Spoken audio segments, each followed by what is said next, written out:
As of now ay pinag-aaralan po na kung idideklara po ang state of calamity sa lokal na pamahalaan. Nasa pag-aaral pa po ito sapagkat pinapakiramdaman pa rin po natin ang economic status ng ating bayan.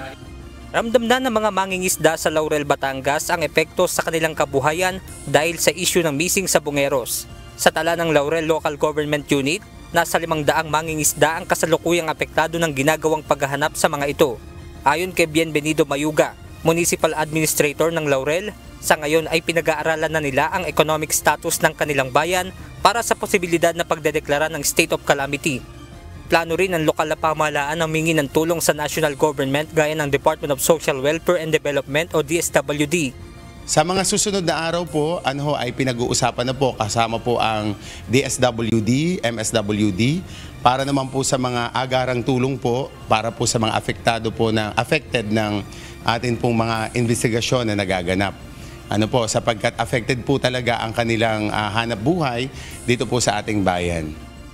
Ayon sa mangingisda na si Larry Molina, noong hindi pa pumuputok ang issue na itinapon umano sa lawa ng taalang bangkay ng missing sa bungeros, malakas pa ang bentahan ng tilapia na kanilang naha-harvest. Sa 50 kilong naiaahon niya, aabot sa 1,500 pesos na ang kita niya. Ngunit biglang naging matumal ito ngayon. Sa ngayon po, hindi po na ganun gawa po, binabarat na po yung produkto namin eh. Siguro po ngayon 500 dahil nga minsan po nababalik pang isda eh. Pagka yung nagtitinda po kami, ganun po. Hindi po namin benta. Hindi po maiwasan dahil yung sinasabi nila na hindi daw safe kainin. Dahil po sa mga unang issue.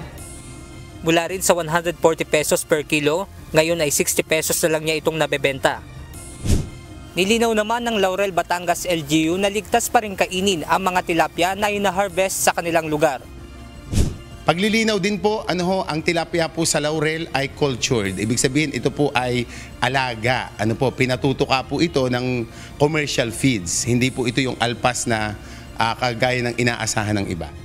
Yung po sa mga nag-aalangan pong bumili, huwag na po kayo mag-alangan dahil po kami, kinakain namin dito araw-araw halos tilapia po. Dahil goods po ang tilapia namin, dahil matagal na rin po naman yung issue at saka yung tilapia po namin, mga nakakulong, mga po yan, nasa cage po yan, nasa fish pan, kaya hindi po siya makakagala sa labas. Una nang tiniyak ng Bureau of Fisheries and Aquatic Resources na ligtas kainin ng mga isdang inaalagaan sa lawa gaya ng tawilis at tilapia. Ayon sa BIPAR, ang tawilis ay hindi carnivorous o kumakain ng karne.